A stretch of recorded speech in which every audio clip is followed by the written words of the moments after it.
কিদৰে তৈয়াৰ কৰা হয় হীৰা? পৃথিৱীৰ ভূগৰ্ভত কিদৰে তৈয়াৰ কৰা হয় হীৰা? আপুনি জানেনে প্ৰথমবাৰ কোনে আৰু কেনেকৈ পাইছিল হীৰা? পৃথিৱীৰ ওপৰৰ অংশ যিদৰে অতি সুন্দৰ বুলি গণ্য কৰিব পাৰি, সেইদৰে ভূগৰ্ভৰ তলৰ অংশত অত্যাধুনিক আৰু মূল্যৱান সম্পদ লাভ কৰিব পাৰি।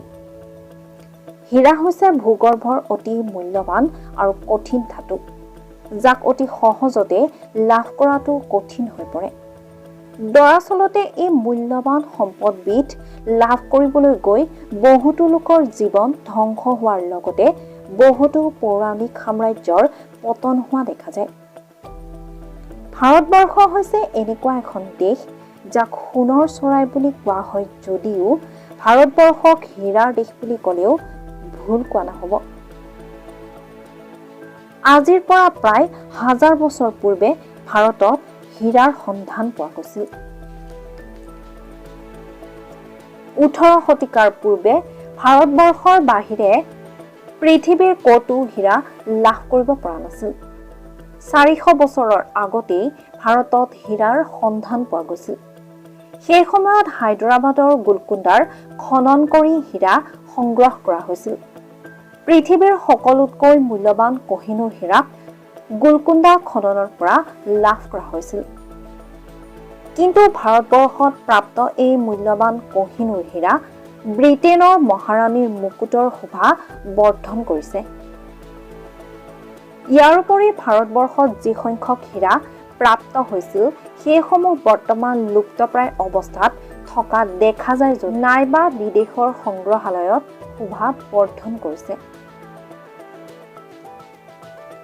দৰাচলতে হীৰা তৈয়াৰ হওঁতে বহু সময়ৰ প্ৰয়োজন হয়। বৈজ্ঞানিকসকলৰ মতে পৃথিৱীৰ 107 কিলোমিটাৰ তলত বহুত গৰম পৰিস্থিতিৰ উৎপন্ন হয়, য'ত ভয়ংকৰ তাপমাত্ৰা আৰু উচ্চ ৰক্তচাপৰ ফলত কাৰ্বনৰ অণু আৰু বহু সংখ্যক অণুৰ শক্তি আৰু চাপৰ ফলত হীৰা নামৰ ধাতুবিধৰ উৎপত্তি হয়। ইয়াৰ উপৰি জ্বালামুখী, ভূমিকম্প আৰু উল্কাপিণ্ডৰ ঘঁহনি খোৱাৰ ফলত হীৰা ভূগৰ্ভৰ ওপৰলৈ অহা দেখা পোৱা যায়। দৰাচলতে হীৰা পৃথিৱীৰ সকলোতকৈ কঠিন ধাতু হোৱাৰ পিছতো অভেনত যদি 143 ডিগ্ৰী চেলছিয়াছত গৰম হয়, তেন্তে এই ধাতুবিধ গলি কাৰ্বন ডাই অক্সাইডত পৰিণত হয়। আজিৰ পৃথিৱীখনত মানুহে বহুতো কৃত্ৰিম উপায়েৰে হীৰা তৈয়াৰ কৰা দেখা যায়।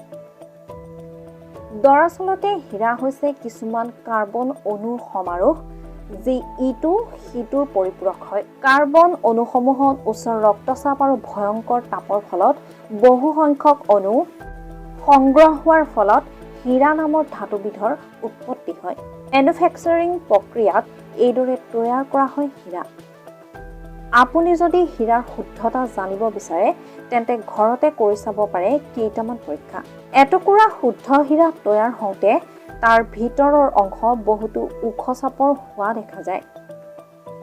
ইয়াৰ পৰিৱৰ্তে শুদ্ধতা নথকা এটুকুৰ হীৰাত ভিতৰৰ অংশ বহু নৰম হোৱা দেখা যায়। শুদ্ধতা থকা এটুকুৰ হীৰা যদি আপুনি এগিলাচ পানীত পেলাই দিয়ে তেন্তে সেই হীৰাটুকুৰ পানীত উপঙি নাথাকে। ইয়াৰ পৰিৱৰ্তে কৃত্ৰিম হীৰা পানীত উপঙি থাকিব।